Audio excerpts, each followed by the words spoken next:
Patient has a daily fluid allowance of 12 or 1,200 milliliters. The patient has taken 80%. How many milliliters is this?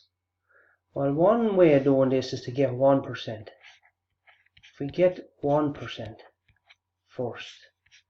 Now, 100% equals 1200 milliliters.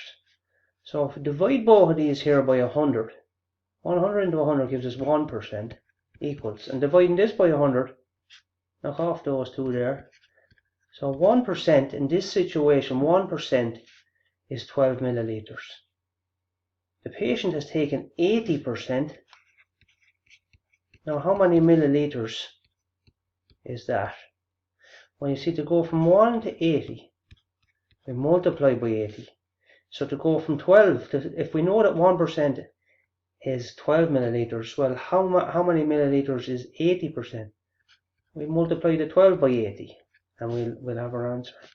So in our rough work here, 12 multiplied by 80, 0 times all this stuff, well, you can put down the 0, and now 8 times 2 is 16, carry up the 1. 8 ones is 8 and 1 is 9. So we have 960, and that's 960 mils is 80% of 1200 mils, 1200 mils. Does that make sense? Well, you see, we could also have got 10%, but this is a check now, or this is our answer, but the check would be 10% would be equal to 1200 divided by 10, which would be 120 mils.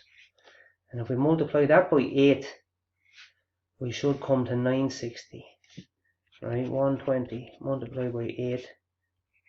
8 2s are 16, carried a 1. 8 1s is 8 and 1 is 9. So this is our check. That's milliliters. So I'm happy with this answer that 960 milliliters is 80% of 1200 milliliters.